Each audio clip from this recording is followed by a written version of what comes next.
Good morning. Rotarian Shanmuga Sundaram. வாழ்க்கையில் எதுங்க ரொம்ப பெருசு? நம்ம சந்தோஷமாக இருக்கிறதா, நம்ம ஜெயிக்கிறதா, மற்றவங்க நம்ம மதிக்கிறதா? எனக்கு தெரிஞ்ச வர வாழ்க்கையில் நிம்மதியாக இருக்கிறது தான் சந்தோஷம்னு நான் நினைக்கிறேன். நம்ம நிம்மதியாக இருக்கணும் அப்படின்னா சில உண்மைகளை நம்ம உணர்ந்துக்கணும்.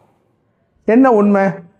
முதல்ல நான் ஒருத்தர் மேலே அன்பு காட்டுதேன், நான் ஒருத்தரை மதிக்கேன், அதனால் அவர் திரும்ப என்னையை மதிக்கணும், என்னைய அன்பு காட்டணும் அப்படின்னு நம்ம நினைக்கவே கூடாது.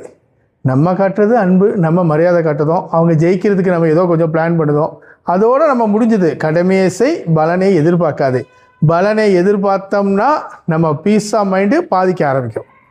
ரெண்டாவது, ஏதாச்சும் இன்சல்ட் அப்படின்னு நீங்கள், அதாவது நம்ம அவமரியாதை அப்படின்னு லேசாக உணர்ந்தாலே என்ன செஞ்சுருங்க, ஒரு மட்டும், ரெண்டு மட்டும், மூணு மட்டும் சான்ஸ் கொடுங்க. ஏன்னா நம்மளும் தவறாக புரிஞ்சிருக்கலாம்.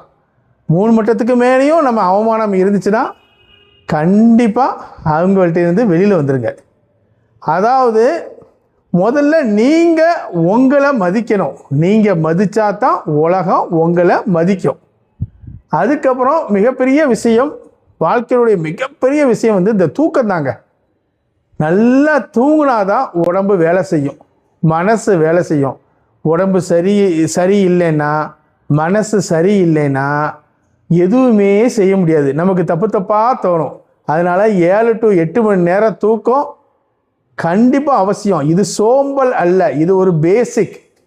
அடுத்தது குழப்பத்தை ரசிக்கும். அதாவது நம்ம பக்கத்தில் உள்ளவங்க, பக்கத்து வீட்டுக்காரங்க, நம்ம ஃப்ரெண்ட்ஸு, நம்ம எதிரிகள், யார்கிட்டையுமே சண்டை போடாதீங்க. நமக்கு நிறைய வேலை இருக்குது, நிறைய பொறுப்பு இருக்குது. யார் சண்டைக்கு வந்தாலும் ஒதுங்கிருங்க. அவங்களுக்கு நேரம் போக